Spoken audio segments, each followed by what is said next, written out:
What's up, everybody? Oh my gosh, I'm so excited to come hang with you. This episode of Hanging with Nana is brought to you by Gold Coast Dilemma, and even better, I'm actually in a car right now. You guys, I am home. There is something to be said about what the sun does for you, a little vitamin D, a little moisturization. We are here in rainy season, so you know it is sticky muggy, but your hair does great, your nails do great, your skin. I'm sitting here looking moisturized and just happy.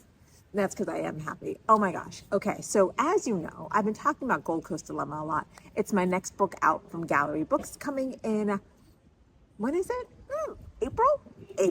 April 25th. It really has a Ghanaian hero and it just encapsulates all that I love about Ghana, even if it doesn't necessarily always take place here. So it's set here in Ghana and in New York, and it follows my lead character, Ofuswa, as she navigates the treacherous world of falling in love with a Ghanaian mother as your constant companion. I like to say it's Crazy Rich Asians meets just a scotch of Pride and Prejudice. But more than this book, there's just something about being home. I wish I could explain it. There's the family aspect. It's you get your cup filled from all angles. And what I've done this time around is personally, you guys can hear my airplane buddies up above. That's what happens when you live in Accra, especially if you're this close to the airport. You get the actual filling of the cup from, yes, being at home, but also just soaking it up. There's something about getting off the plane and having the heat blast you in the face and walking into Kotoka Airport if you're in Accra and just, you're like, oh, every time we come home, Kidlet's first words out of her mouth are, ah, we're home. And there's just a relief that comes from it. There's just something about it, which is what I love. I mean, look, I have been soaking up all angles. I've gotten my hair done. I'm being a slaying girl. What? I have seen family. I have eaten good food. And you know what's interesting is that Accra has changed so much over the last several years. Yes, it's always been a bit more Western than our neighbors. We were the first ones to get our independence, and we really kind of embraced the entire diaspora, but also just the West as well. So you'll find that all these companies and businesses are here, really making Accra like a hub for just culture and nightlife. I mean, honestly, at this point, you could eat in a different restaurant every single day and never get tired. I mean, how? Honestly. But it's interesting because we've been eating at home. I'm home with the fam, so my cousins and I are all here. We're here with all the kidlets and cuzzy kidlets, and we've mostly been eating in the house and we're then just taking the kids out for outings. There's bowling and movie theaters and putt-putt and all these things for kids to do and adults, great date night opportunities. And then there's ice cream places and shopping, and we've really come on top. We've really soaked up this kind of like welcome home atmosphere. And of course, we've already been doing that over the last several years. 2020 on really with Year of the Return. And one of the interesting things is there's so many Black Americans here. And I was like, hey, y'all, welcome home. And of course, I was hearing all these American accents. And I was like, hey, my friends, what's happening? But it's been really great. Like, all these people are like just really understanding like what Ghana is, what Accra is. And what's like been fascinating is with so many like my Black American friends, they're like, the way they're like, yeah, I'm going to Ghana. And it's like, they're not like kind of looking at you as like, oh, be my host, show me around. They're like, no, they have their own plans for going to Ghana. And it's been fabulous to see. And you see all these tours and everything coming through. And it's just been this welcoming home. But it means that like all these people, Ghana's on the map. I feel like I live in Wakanda now, because like every time I turn around, there's this like meshing of like futuristic versus like kind of like traditional and cultural stuff.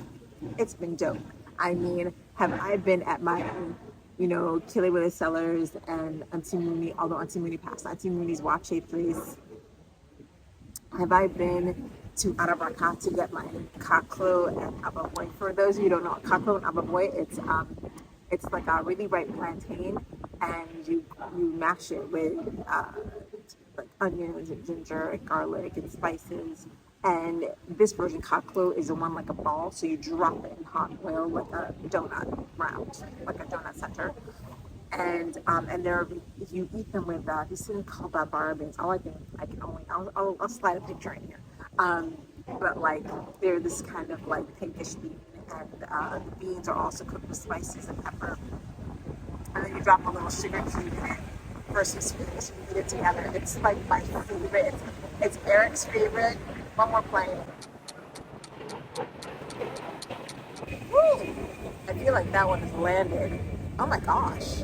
It's been this experience of just, yes, it's the food, yes, it's the people, but it's also just a certain peace of mind when I come home and I'm just like, oh God, it just is. So we've been enjoying, but the Gold Coast Dilemmas, I really enjoyed this like cultural dynamic of Ofose's mom and her insistence on doing things the old way, and then Ofose's just desire to break free and do things her own way. It was such a joy to write and so fun because I love Ofose as a character. She's this, firstborn Ghanaian daughter, and she's an only child, and so she's been just really trying to like make her parents proud and do what they expect, and it hasn't always worked out how she thought it was going to work out. And love comes from the most unexpected places, and not what she thought she was going to have, not what she foresaw for her life. And then she has to sort of like get on board herself, and then her mom has to get on board because her mom has a very specific idea what's going on. And so it's been so exciting to write.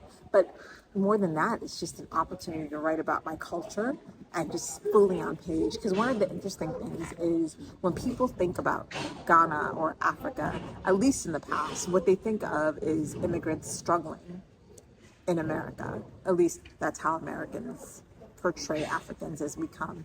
And these people who were formerly doctors or lawyers who, with papers, can't get the right papers or can't work, and people have to go requalify. I mean, all that is very expensive. And so they end up, with different kinds of jobs that and I'm like, y'all, this is like a PhD professor that you have working, at a bus depot or whatever the case is, right?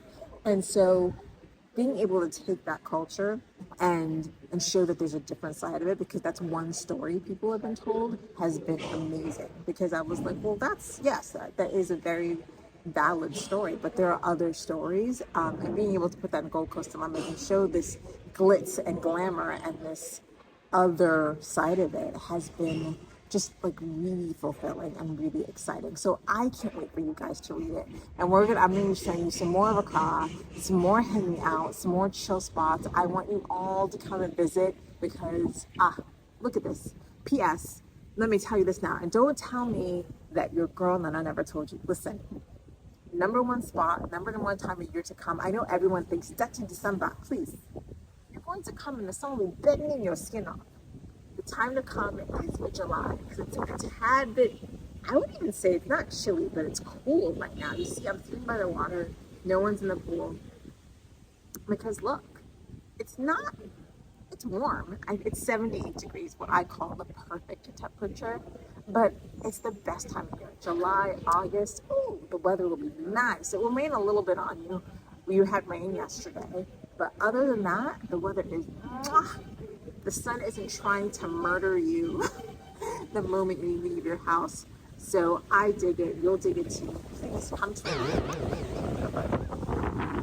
The sun isn't actively trying to murder you when you come at this time of year. So it is the best time. And look, I love it. You're going to love it too.